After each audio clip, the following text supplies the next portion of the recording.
Hello there, good morning, and welcome to our live session. Today we're going to be talking about Haro link building, using Haro to build links to your website. We've got a really cool guest. Hyun Lee is going to be joining us to share his experience, his strategies.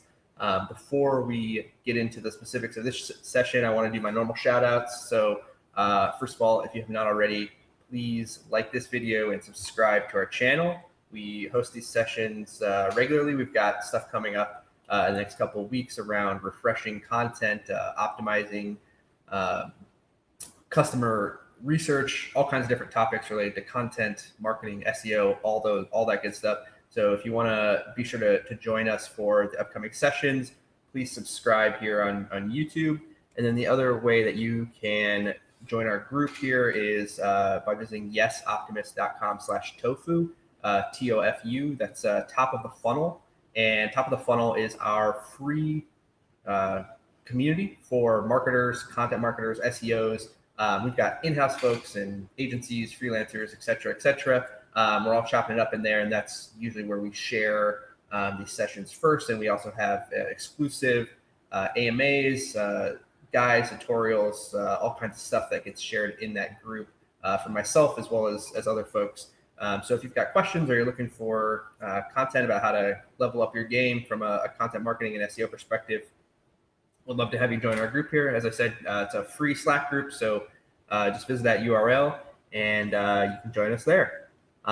Cool. Well, I'm so excited to jump into Haro link building today. I know, for me personally and for our team at Optimist, this has always been one of those challenging and elusive strategies that we've always tried to crack. So today we're going to be talking with Hyun Lee. He's an SEO at Dashboard, and he's also a consultant for other software and tech companies. One of the things that he's best known for is sharing his Haro tips and the knowledge that he's accrued over a few years of using Haro as a link building strategy.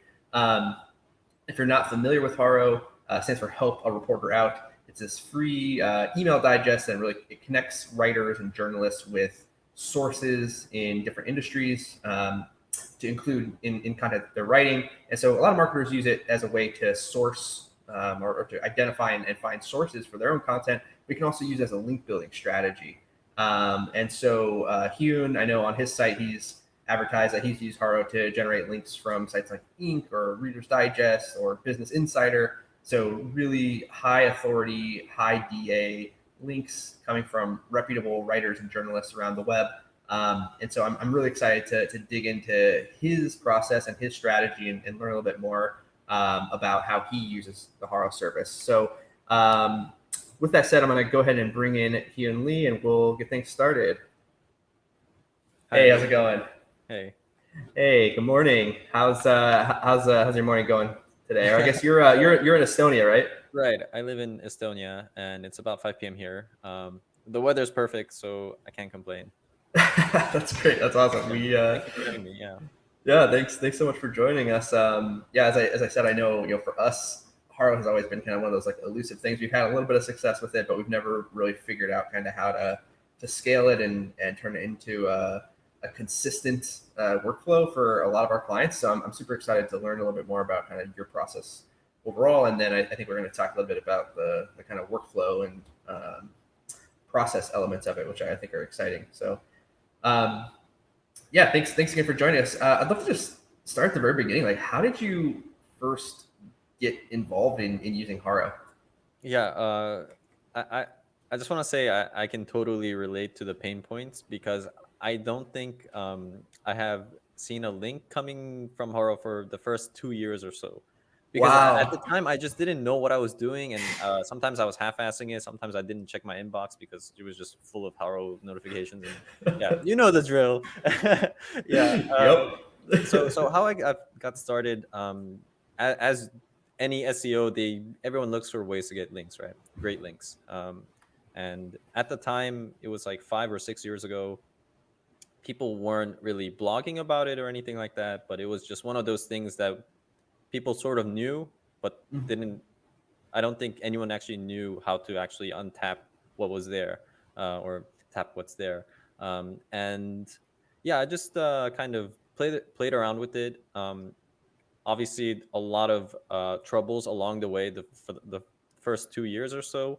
But once the links started coming, I realized, wow, actually, this is a really great platform, because not only do you get these links for free, essentially, but they're also high authority, high DR, coming from legitimate sites like Forbes, Inc., etc. Um, and the other benefit is you get to connect with all these awesome journalists. You get to expand your network. There's like so many wins coming from Haro. I can't. Yeah, there's Yeah. so many good things to say Do, about it. do you remember specifically what that first like big win was? Like the first I link that think you it was got? like some DR80 site, but I just remember looking at the number like DR80. I'm like, what the? Yeah. Yeah, because I mean, there are only so many ways to get links. You can either, earn them by creating some really awesome piece of content and they flow in organically. You can do link exchanges. You can buy them sometimes. Obviously, like I'm veering off the guidelines here at times, but Oh, um, good. yeah, I mean but Haro itself, it's like the last bastion of organic Right. link building. Yeah, that's awesome for sure. I love that. I love that's great to put in context that this is like a lot of hard won knowledge here. Because I think that's the other thing that we may touch on later as well. But a lot of people will get into Haro and they won't see results right away, and they sort of give up on it. It's easy to give up, Yep, if yep. you don't see results right away. So I'm excited to learn a little bit more about kind of your journey there. So I think real quick, just to set the stage for folks and kind of think about the big picture here. I remember on Twitter you talked specifically about the ROI Mm. of using Haro for link building, and I think you said that you thought that Haro was like the best ROI in terms of Right, link building. right. Can you talk a little bit more about that? Yeah, yeah. So the first thing is, I kind of want to reintroduce the whole link buying aspect of the industry. Obviously, we know this exists, and whether or not you participate or not, that's up to you. But we know that some people, they're on the Forbes Council, let's say, for example, and they will reach out to people saying, "Hey, we can get you on Forbes.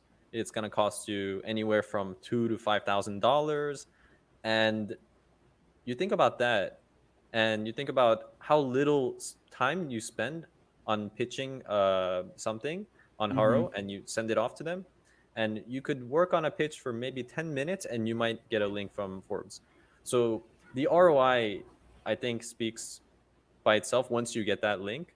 Obviously, it takes time to get to that point, but knowing that you can just email someone in 10 minutes and you can get a link from Forbes, that is like, how else can you Right. get this kind of link in SEO, right? Yeah. Um, the other part is, yeah, to get to that point, actually, there is a time investment, Yep. and for some, this ROI might not work out because for whatever reason. For me, it has worked out uh, phenomenally. But there is a process behind it, and I think once you dedicate yourself to it, just like filtering out the queries, or how to actually craft these pitches, or doing follow-ups and things like that, instead of just signing up to a service, trying it out, seeing how it works, and then just writing it off because it didn't work out for the first, I don't know, day or two, right? Mm-hmm. So yeah. Yeah, that makes a lot of sense. So yeah, there's definitely going to be like a little bit of upfront investment and learning curve. But once you're in it, I mean, obviously, yeah, if you can spend 10 minutes and get a super high authority link from a reputable site, like that's amazing ROI, or yeah, I mean, amazing value, really. I think that's the other thing too, is like you think about the other methods of like link building, and like as you mentioned, like yeah, you can pay. There's all kinds of ways to pay for links that and you might spend hundreds or thousands of dollars for any good links. Right. Um, and then in the work that we do with like content, creating like a linkable asset and like going through like the process of like building a whole campaign, it's thousands of dollars, and it could be successful. You could get lots of links from it. It could be a flop. Maybe nothing happens. So when you think about that, and you kind of compare it with other ways of doing link building, I think it makes a lot of sense to me.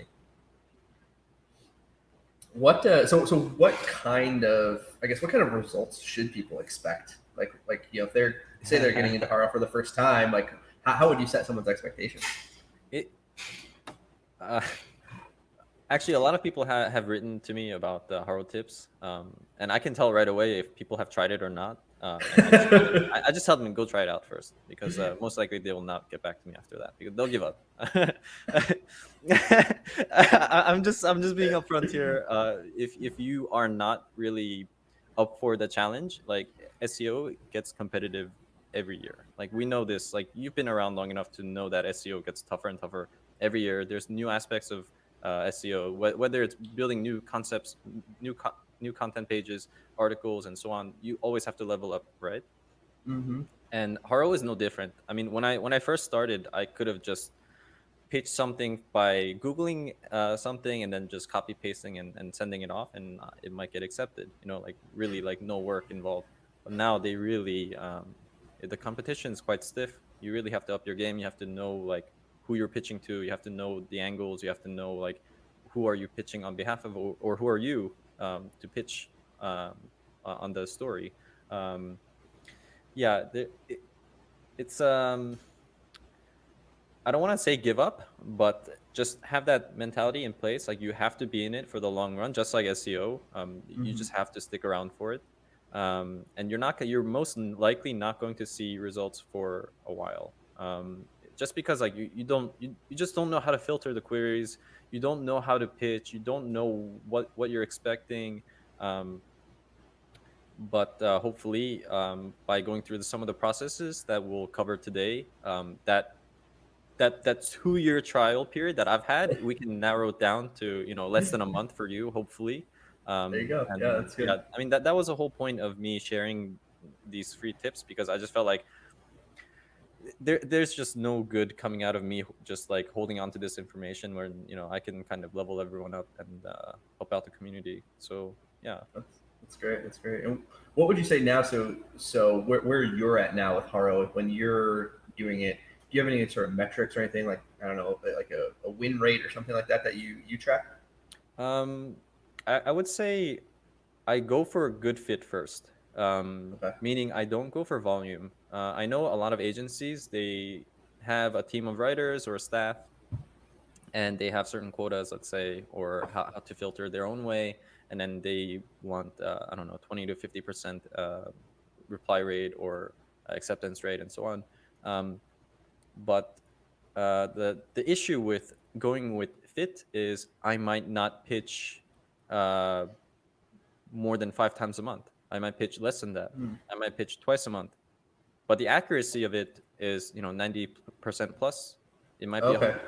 100% on some months. Just because Wow. I know for a fact what I'm pitching and who I'm pitching for, or who I'm pitching on behalf of, everything is really aligned with the overall story. Mm-hmm. So that's for me. That's like one of the key issues with working with Haro. Mm-hmm. Um, you At first you don't know who you're pitching to or what you're pitching. Right. So this whole process of learning the game of using Haro and doing these pitches, that takes a bit of time. Yeah. So it sounds like, if I'm understanding right, one of the first lessons maybe that you've learned is like to not take a spray and pray approach where you're kind of pitching everything that you can find, but really focusing in on the ones that are truly the best fit. Is that kind of If how you you're characterize if it? you are a solopreneur, solo marketer, or you're in a small team, don't go for volume. In fact, one of the first things I will talk about in my processes is that during the filtering part, you should only select one email per day, one Oh notification wow. per day, because any more than that, just because you're not used to getting that many emails, you're just gonna get overwhelmed. This, like, Mm, information paralysis. It's something like that. At least that's the way I perceive it. It's just too many emails coming from one platform, or too many emails in general. I don't want to deal with it. But if right. you're only getting one per day, you have the time to check it. Like, you can check it in your bathroom. You can check while you're in the elevator or something. And by doing that, you get to figure out, okay, is this an actual fit for me? Is this story actually relevant to what we do or what we provide or what we sell. And if it doesn't, then really just let go of it. It's okay, because other Yeah. opportunities will come. It comes every single day in your inbox, in fact. So Yeah. yeah, Yeah. Yeah. just yeah, don't put so much pressure on it, really. I think that that's one of the sort of good and bad parts of Haro, right? Is that like you get these opportunities, but like you feel like you've got to go after everything. You got to kind of Mm, chase all of them because they're all right there, right? It's like, oh my god, like I can get a link from Inc. or like from Forbes or whatever. So I want to jump at all those opportunities. But I think what you're saying is like, hey, if it's really not a fit, like don't waste your time. Don't chase it. Like more will come and there'll be a better fit, and you just gotta have a little patience with it. exactly. Because I have spoken to a bunch of writers and editorial teams who are leveraging Haro to up their content game as well. Sometimes they get hundreds of pitches, and sending a bad pitch is not only affecting their workflow. Actually, you might get blacklisted on their side as well, because Wow. if you think about it, you're basically making work more difficult for them by filling up Mm-hmm. their inbox with some, let's say, BS, right? And for them, that's not cool. So yeah, Yeah, you do have to think about the journalist side as well, and yeah, think about how you can help them get their work done, and that'll net you significantly more links than if you were to go for the volume game. for sure, for sure. So let's unpack that idea a little bit further. So you know, the key here is finding requests first of all that are a good fit for you for your business. I guess let's just talk about that broadly. Like, how do you think about the idea of fit, or how do you identify a request that's a good fit for you? Yeah. I can go about it in a few ways. One is, let's say they're looking for someone very specific. They're looking for a systems administrator, or they're looking for a designer who worked at a top 500 company, or they're Mm-hmm. looking for a veterinarian in Australia. Like, those are kind of specific. Right. Whereas if they're looking for marketers, like could you imagine how many marketers there are using Haro to pitch? Like, Yes. yeah. So um, that's a one level of fit. The other thing is, fit doesn't really matter depending on who you are. So what I mean by is, if you're Jeff Bezos, it doesn't matter. You can pitch Right. anything; they're gonna take your quote. Really, like, and you have to think about that on on how you package yourself, how you brand yourself as well. And this is something I want to get into later as well. Um, but that's another way of finding fit, because Mhm. if you're a brand name, you will fit anywhere pretty much. Mhm. um, and Right. obviously you don't have to be a Jeff Bezos level fit.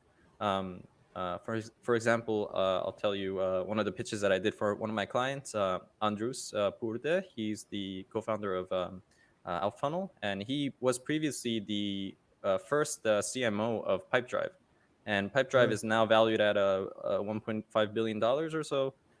So he knows his stuff, and he's a great marketing leader. And I've been crafting his pitches for a while, and I figured, oh, like I probably have a chance of pitching the same thing, because it was on one of these Yahoo publications, DR90 plus publication, and I figured I could pitch as a marketing consultant, and obviously that competes with my client, but I didn't really see such a huge conflict of interest, because I had gotten him some good links before. And yeah, and obviously I had to put more effort in my pitch, because honestly, to the journalist's eyes, there's some random marketing guy versus right. an established C-level marketing executive with a really great track record. So no matter what the contents of the pitch is, because at the end of the day, I pitched essentially the same thing. It's just, I worded mine a bit better, and they obviously ended up taking his because of his track record, and and his experience, and they obviously found a better fit. And I mean, it makes sense to me. Yeah. But for me, it Yeah. was like worth a try, because why not? How do you sort of leverage that expertise? Like, is that something that you're actually including in the pitch? Like, hi, I'm so and so, and like I was the first CMO at Pipedrive, and it's now worth $1.5 billion. Or how do you sort of turn that Yeah, around? yeah. I think people eat that stuff up. And you throw Yeah. you throw a billion out. I mean, people are gonna be like, "Oh, Yeah. hey, Yeah. that's Okay. interesting. More interesting than a million." Yeah, For sure. uh, For sure. yeah. So yeah, Um, we're going to talk about crafting a pitch in a little bit here, but basically, I think the first tip there, it sounds like, is like you have to sort of establish your own credibility first, like yeah, as part of that pitch. that is definitely part of the pitch. If you lack it, you're just gonna get buried in the hundreds of emails that they're getting. So you have to Right. differentiate yourself. You have to make yourself stand out. Makes sense. Yeah. Okay. So going back to the idea of fit, I guess, were there any other criteria? So I think you mentioned, first of all, like Yeah. look at the query itself, like it may already call out like, hey, I'm looking for some very specific types of people. And then you're thinking about sort of how it fits with you and your brand, Right. and any sort of credibility you have. And then is there any other components there to consider? Yeah. Okay, I can share one more. This is not more of a fit. I guess it is. You're artificially creating a fit essentially. You have to convince the journalist that you're a good fit. So the way you can do that is, by leveraging credibility, or you go with the content angle. You feel like, Mm-hmm. hey, I know what you're working on. You're working on this specific piece, but I feel that I can bring additional insight, and you can use this as an angle to expand on a certain topic in this article that you're working on, or to provide additional credibility in the article, or just to provide some general added value in the article. Um, so one of the thing, as an example, I think this one company wrote about the effects of downtime, and they were asking for system administrators and DevOps people, and basically asking about how does that affect the site's reliability, and how what does that mean for the bottom line, and so on. Um, and us as an SEO, we know that actually downtime is quite bad for SEO. It's Right. signaling Google that your site's unreliable. On a more theoretical level, let's say. Not saying it's a ranking signal or anything, but it's kind Well, of let's like not a, let's not have those debates. Let's not have those debates. yeah, it's kind of a given, right? Yeah. So I pitched that angle, that hey, like if your site is down, it's unreliable, and Google might not like it, and blah blah blah blah blah. And obviously, for them, they hadn't considered that because they were only looking at it from a technical Mm-hmm. standpoint, and they were only looking at it from like, hey, how do we fix? What does it mean for downtime, and how do we fix this thing? To hey, it actually affects.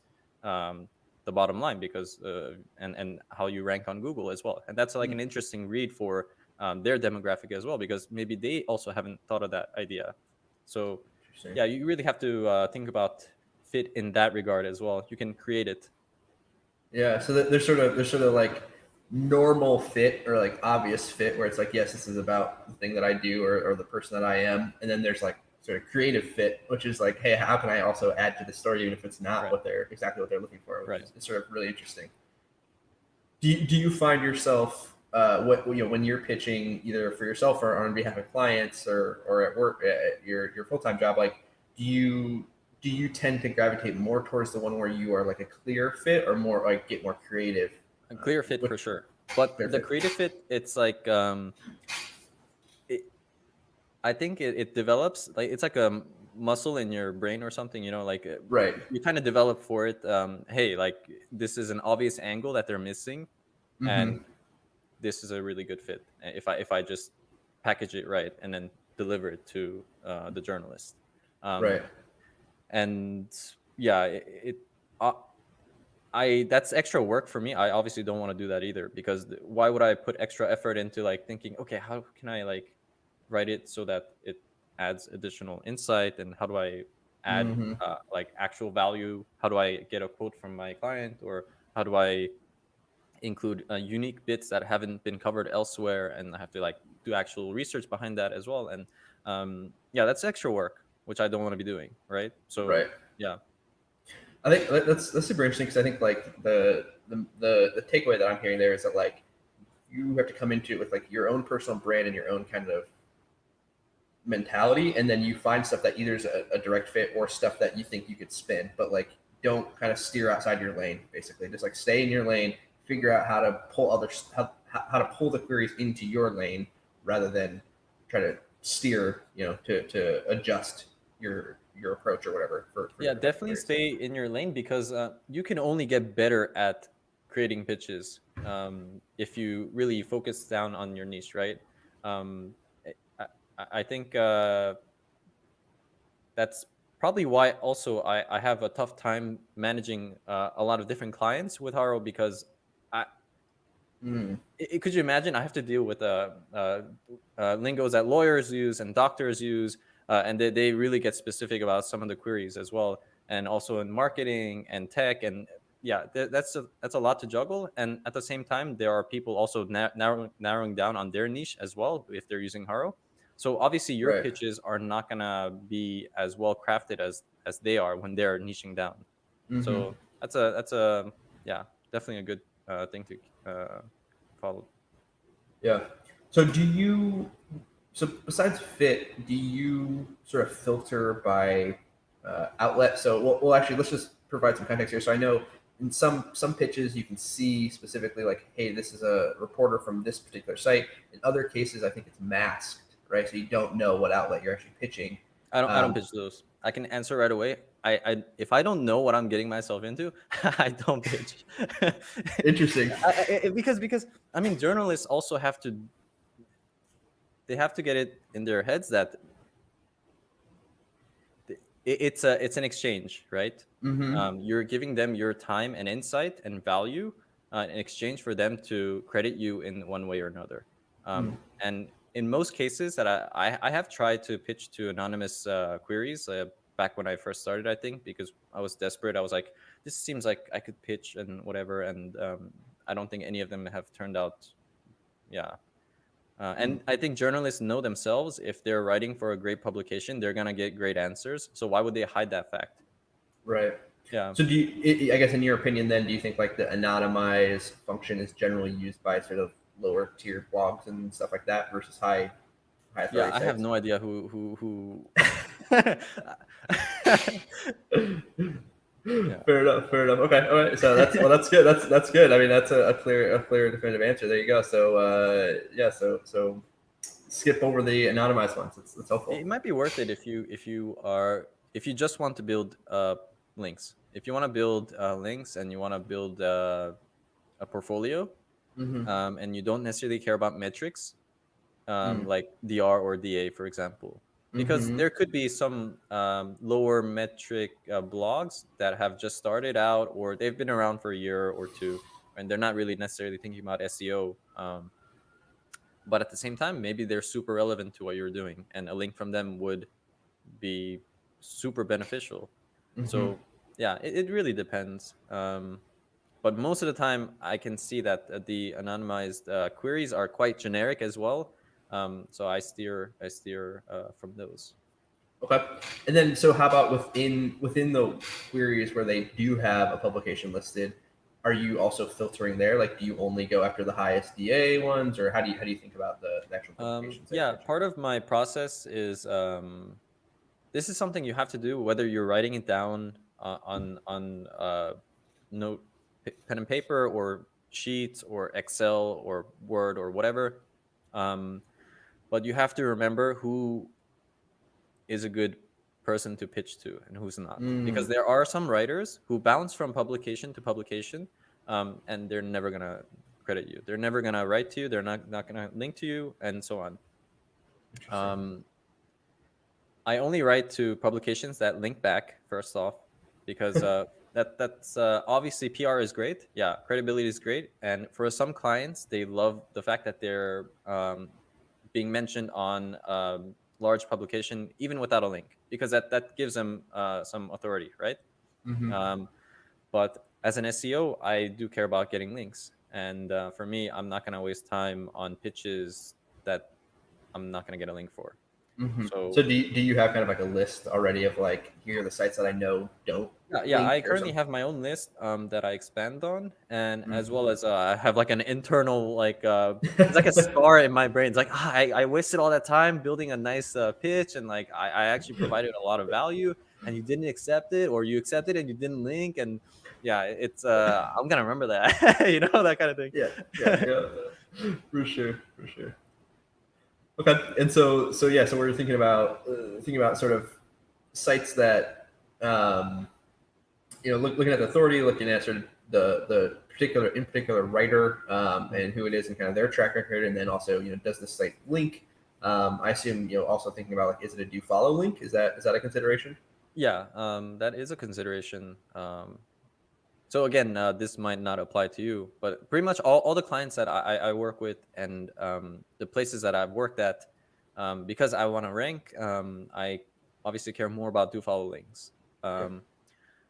But if I see a good opportunity to build a relationship, or if I see a good opportunity to just gain authority in the space, or as a thought leader, or just getting some sort of citation, or just even the fact that like you can get a no follow link from a publication that usually don't link out ever, that's a good indicator, I think.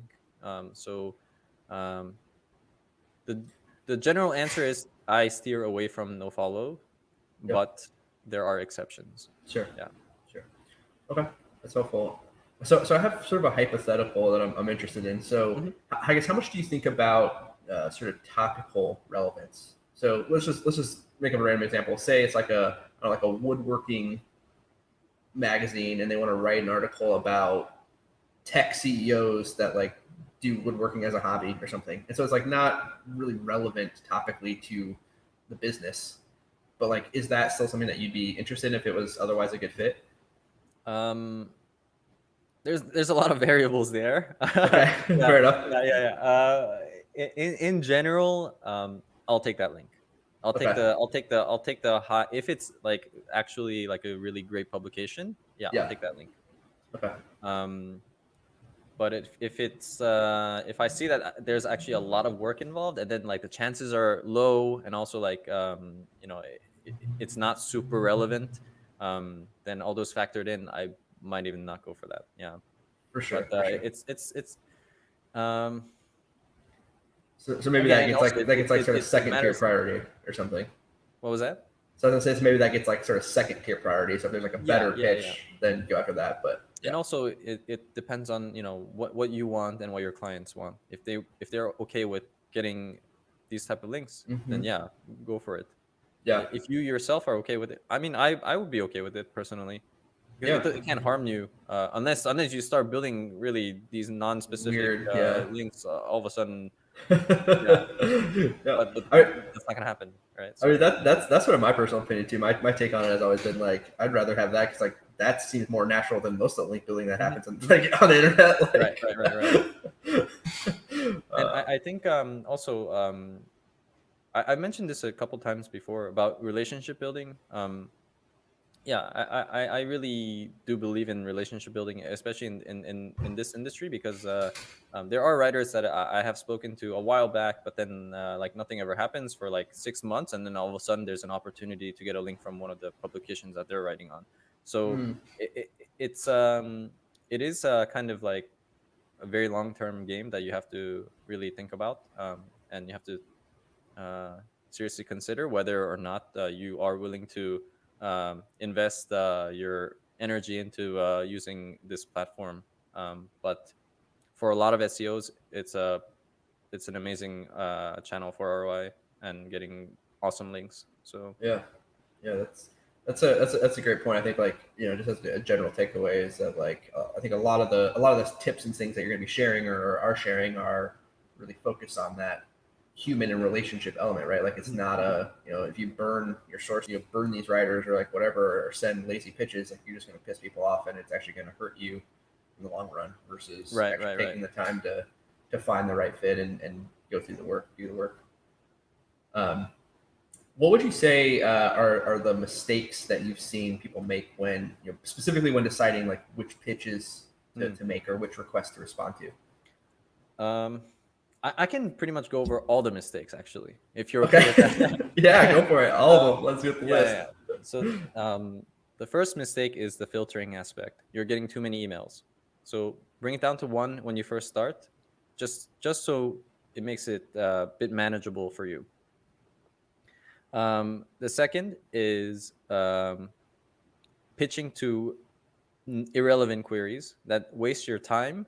And not only that, you feel like you're failing because you don't get the the response that you're expecting, because you put in a lot of work. You said you sent 10 pitches, so maybe you can get one back. But if not even one show up because of whatever reason, then you're gonna get way turned off, and you might not continue. Um, the I don't know if I should number these, because I'm gonna run out of numbers, or I'm gonna yeah. We're on 3. Yeah. So next one. Boring subject lines. Yeah, you might as well as just like type in ASDF inquiry 1 2 3 4 5, because the subject lines are equivalent to I don't know how many of our viewers have ever dealt with running ads, but subject lines are basically the display elements of an ad. It grabs the reader's attention. So in our case, the journalist's attention. So that's like your one way of really standing out right away, right off the bat in their inbox. So let's say in the case that I have shared with you with Andrews, I can start off with my CEO, who was this guy who was the first CMO of a $1.5 billion startup, blah, blah, blah, blah, blah. Then immediately it's like stands out from, I have a query, or here are my thoughts, or my top tips, or something very generic, right, that everyone is probably writing. So you really have to think about how to stand out by using interesting subject lines. So avoid boring subject lines. Just real quick on that point. So I'm just thinking through like the actual logistics of this. Does the subject line of your actual email show up in their inbox, or is it just like the first lines of your email that they will see in the inbox? I think it varies from client to client, but Haro forwards the query, so it'll show up like the first few words. So you have to really think about how to phrase it right. Right. But yeah, in essence, you should still think about how to formulate the right subject line, because that, like I said, that is your first in with the journalist. Yeah. Yeah. That makes a lot of sense. Yeah. So just really focusing on that, establishing that credibility and catching their interest right away. Yeah, catching their interest. And sometimes maybe it doesn't even. I have done this before. I don't know if it has worked out or not, but sometimes like it's completely irrelevant to the query, just to get their attention. I have tried different methods out. Obviously, I'm going to try different things out. But yeah, I wouldn't go too far away from the main topic, but yeah, add a little flair to it and really try to get their attention, because then they'll also pay more attention to what you're saying as well, instead of another email. Okay, nice. You have to really stand out. Yeah. The next mistake, talking about your product and service right away. That's like the number one turnoff, I think, for all the journalists. As soon as you start talking about yourself, it's over. They're no longer interested. You have to talk about the things that they want to hear, they want to read. So it's most likely pertaining to the piece that they're working on. So get into that right away. You can talk about your product, maybe like all the way at the end, a little tiny snippet of it, like a hint of what you do, but never, ever, ever talk about your product or service, because that they don't want anything to do with sales. They don't want you to even think about them linking out to you. They don't want to deal with that ever. So don't mention it at all. The next mistake, I feel like this is kind of overlapping with crafting pitches, how to craft a good pitch. So maybe we can like seg that way into it. We can talk about crafting good pitches. Yeah. So after you have your subject line and you have your brief intro, just get straight into the query. Don't detract away from it. Don't talk about your service. Don't talk about your business.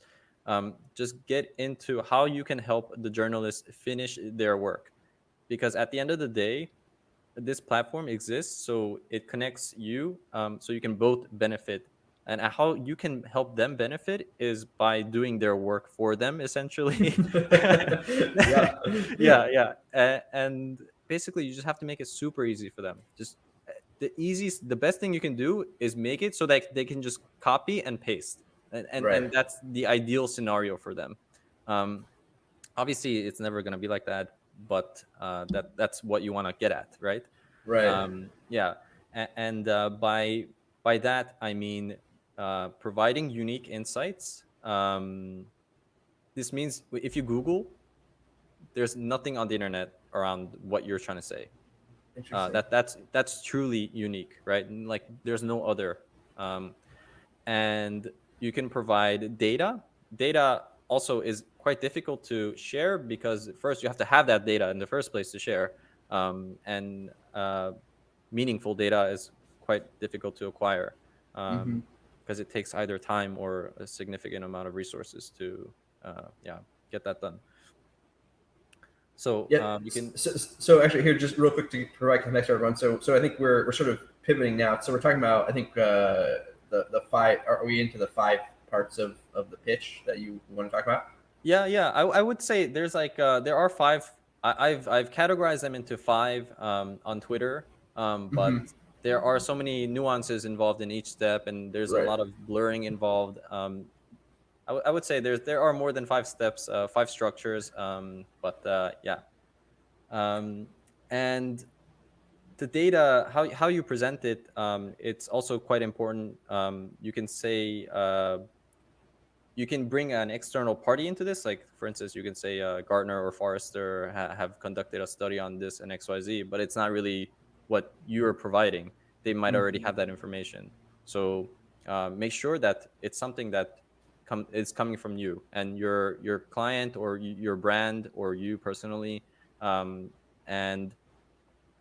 the next thing is I mentioned this is a bit risky on Twitter to include images because sometimes it comes off a bit cheesy or like they feel like it's a waste of time for them to look at images. I don't know what the reasoning is, but personally, I'm not a huge fan of using images because they have to also click away from your article because Haro doesn't support images. You have to externally Okay. link out to them. Um, yeah, so unless you really are confident about using the image and finding a good fit for that, yeah. Mm-hmm. um, and avoid gifs, I think, because I think a lot of people think they can kind of stand out by using memes and gifs and things like that, but yeah, if you could imagine how many people are pitching to the journalists, they're going to get them often, and then at the same time, if they're trying to be serious about their work, maybe they also want a little bit of like professionalism from you as well. But again, this is I don't have any data to support this other than like my own feelings, gut feelings behind it, and I personally Yeah. don't do it anymore. Um, yeah, Yeah, well, I think even just knowing that the images don't actually like show up in the email, right? Like they'll have Mhm. to click out. Like I think Right, that's right. a important consideration for sure. Um, and something we talked about before is about establishing credibility and fit and all this, and we can tie all this up with the signature or the bio section. Mm. Um, and I can say if you also can make that a bit organized, so clearly outline who is it you're pitching for, or is it you, your bio, a quick 1-2 sentence snippet, what you do, and how your company or you are different from the rest, right? Mm. Because you can't just say, "Hey, I'm Hyun. I'm a human being living in Estonia." Like that's boring. Like who cares about that, right? Yeah. Right, right. So you have to really think about how you want to package your brand, how you want to package your service or an agency, um, and really try to don't lie. Do not ever lie. This is something, yeah, I know we use in our marketing material. Yeah, but I really do want to say this outright. Don't ever lie in your pitches or in your bio. Obviously, you can add some fluff in there just to make it a bit interesting, but never ever lie because, like, in the end, you're wasting everyone's time. And uh, again, this goes back to all the blacklists and stuff, and yeah, just not worth it, I think. Fair enough. Yeah. Yeah, yeah. Yeah. And the signature, continuing on the signature, make sure to always include a headshot link, even if they don't ask for it, they don't specifically ask for it. It's just good to have Mm. a clean template that you can just copy and paste. You don't have to worry about it because you know you have refined it and it works. And it's really easy for the journalists to check who you are, what you look like, and what you have been doing, what your company does. Add your LinkedIn link or Twitter or whatever it is that's relevant, because as long as you're not so text heavy on that section, they're gonna welcome it because it just only verifies who you are, and it helps you establish like your presence. Obviously, if you have 2 followers on Twitter, don't link your Twitter. Right, um, right. yeah, and lastly, add personality. Yeah, professionalism goes a long way, but personality, it really connects you to that person, and you can throw in a joke here and there if you really feel confident in your ability to make people laugh. um, or maybe you just want to add some smileys, right? Add some emojis. um, Obviously it depends on who you're pitching to. If you're pitching to a journalist who is writing to C-level executives, don't add you know, any emojis, because they're a bit probably a bit more serious about their work, Right. and yeah, they want to be a bit more uh, yeah, like that. But yeah, the signature part is one of the things that you can really do to make the work easier for the journalists, because they can Yeah. quickly see and verify who you are, and at the same time use it as a way to really stand out, because that's how you show off your brand, right? Because Mhm. that's the one chance you get to talk about your brand. Because I have mentioned before, you should never ever talk about what you do and what your brand does in the contents. So this is your last chance to like really make it shine. So put some effort in that section, and yeah. Yeah.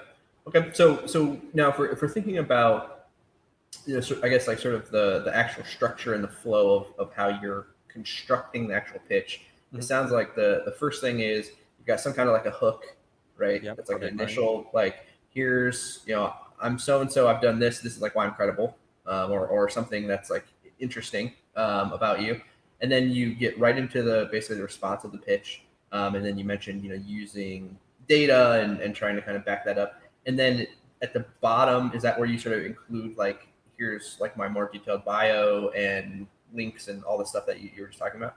Yeah, I would even say I don't even intro myself at the very beginning, because Interesting. because they have to, I'm just putting it in their perspective. They get a bunch of emails, right?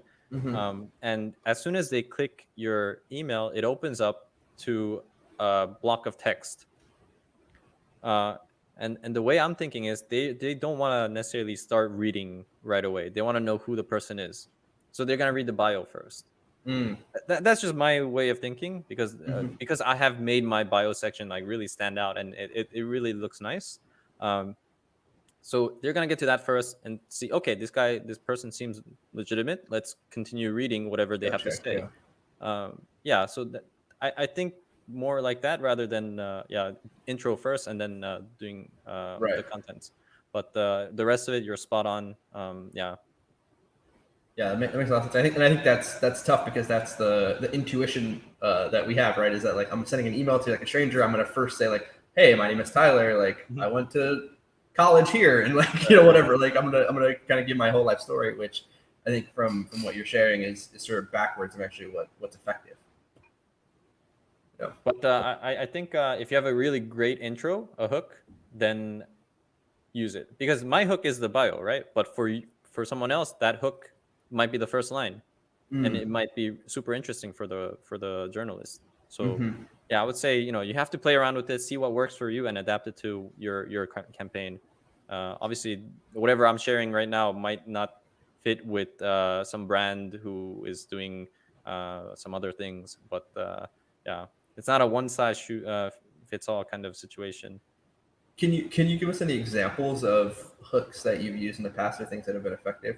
Sort of the intro. Yeah, I mean, again, with the billion, right? That's like such an easy thing to just like throw it out there, just to establish the credibility right away.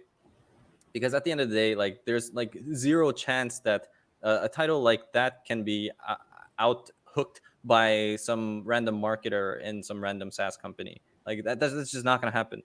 So if I know that there's a easy fit like that, then I throw it right away. Um, Obviously, some of the pitches I know for a fact that it's gonna get quite competitive in terms of who's pitching.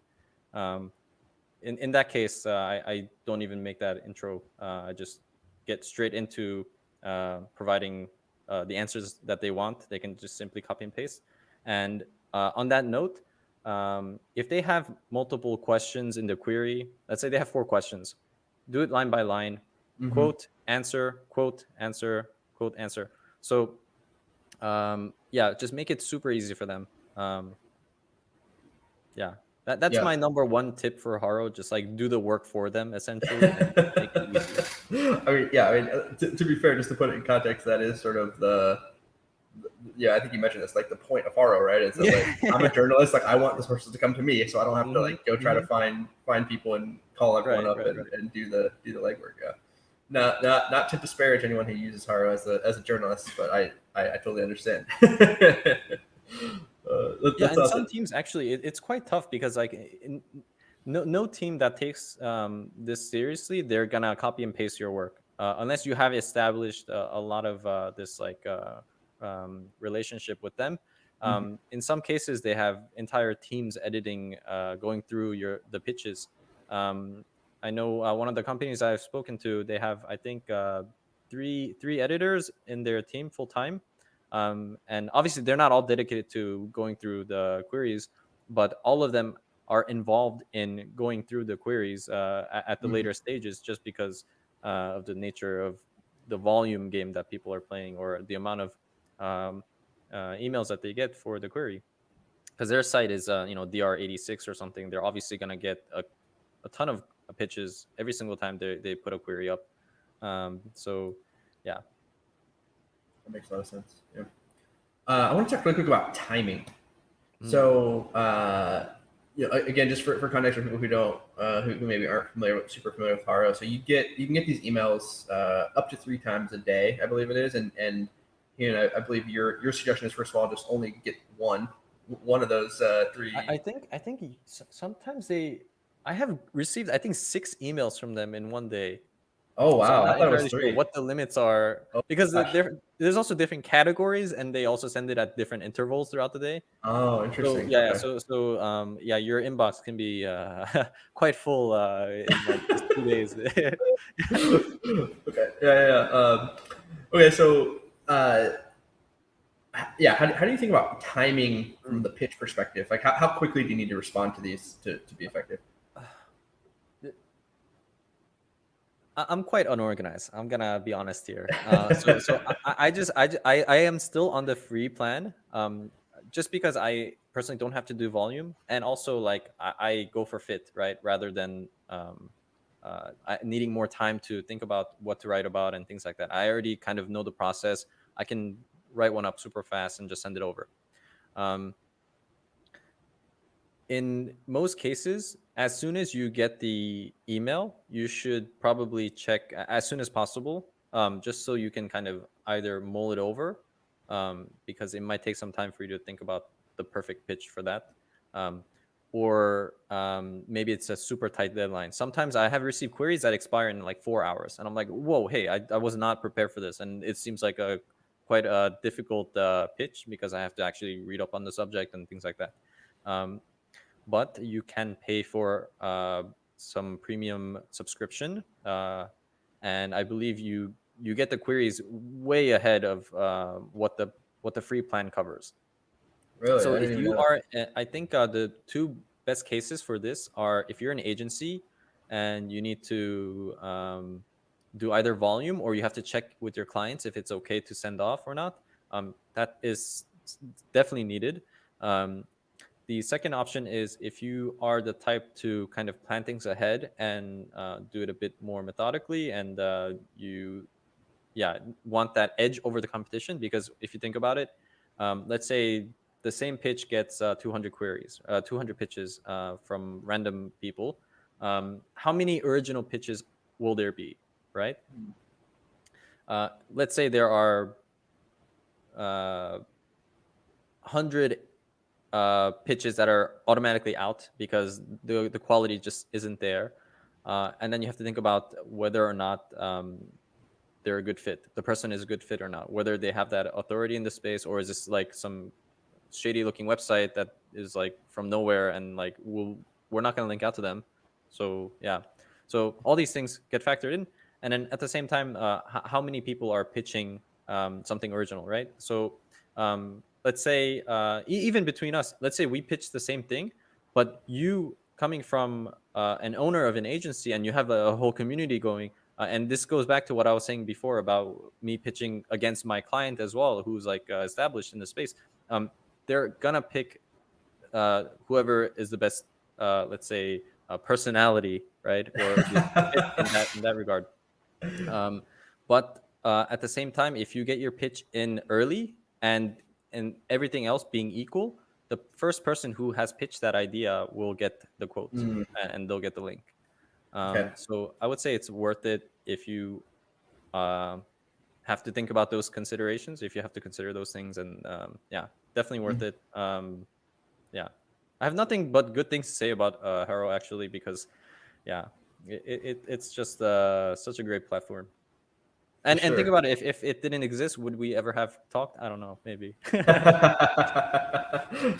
Indeed. That's helpful. So I think the takeaway there is, all else being equal, if you can pitch faster, get your pitch in quicker, it may give you an edge there. That's helpful. For sure. Yep. And like I said, I have received queries that expire the same day, and sometimes you don't check. Right. You don't. Nowadays, I don't check Haro queries every single day. Sometimes I let it sit there for like a day or two. It's okay for me. But yeah, there are moments when I check. Just today it happened. I pitched something. I didn't check when the deadline was, and it was over yesterday. So now I probably have to do a little hack here, reach out to them, and the next tip, do a follow up if you feel like it's relevant, because oftentimes you just send it away and you kind of forget about it. But like I said with before, this is also about relationship building. So if you feel like you could build something nice with this person, this journalist, do definitely reach out to them and just say, hi, hey, like I like this piece you're working on, or hey, I just want to connect with you, or just follow them on Twitter or whatever, because that's the first step of that relationship. Even if they're not gonna give you that quote, if they're not gonna give you that link, still there might be something in the future. So Yeah. Yep. It's a great takeaway. So we're just got a couple more minutes here, Hyun.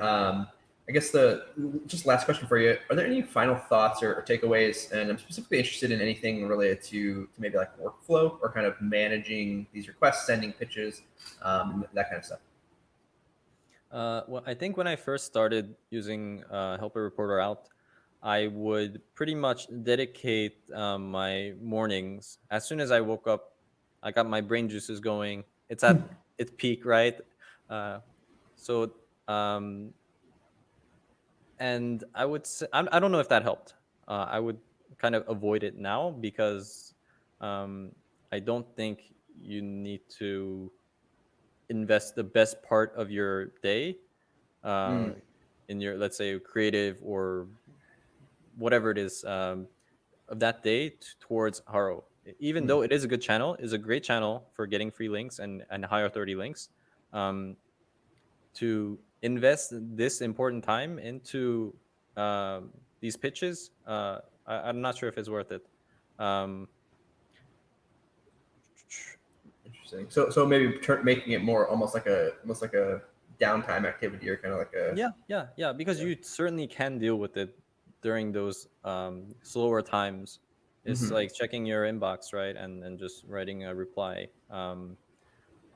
Obviously there are exceptions. If the query is like, wow, this is a great chance to get a link, it's a great publication, I'm gonna put some extra effort into this, and there's let's say a week of deadline ahead, then you really have time to craft take your time and really craft it. Yeah, that makes sense. Any other final thoughts on that? Try it out. Try it out. Yeah, try it out. Get back to me or not. Yeah. Yeah. I'm on Twitter. I'm on LinkedIn. I have a site. Just reach out to me if you need help. I have done one-to-one help before. So yeah, just hit me up. Great. Yeah. Well, first of all, Hyun, thank you again so much for everything today, and for all the folks who joined us. Thanks for joining us. Definitely find Hyun here on Twitter. As he mentioned, first of all, he shares the Haro tips on Twitter. You can go back through his feed. I know he's sent a bunch of tweets. And that's how I originally came across some of the stuff he shares. And as he mentions, he also does consulting and one-on-one coaching and stuff around Haro and also SEO in general. So definitely check him out. And also, if you have not already, pop over to Top of the Funnel and join our group there for future sessions. Well, again, thanks so much, Hyun. Really appreciate your time today, and thanks for sharing all of your 2 years of hard-won knowledge with Haro. Yeah, thank you for having me, and thank you for all the viewers as well. I mean, this has been a really nice opportunity for me to share my insights as well. So yeah. Awesome. Well, that'll be all for today. Thanks again, and cheers all. Thanks for joining.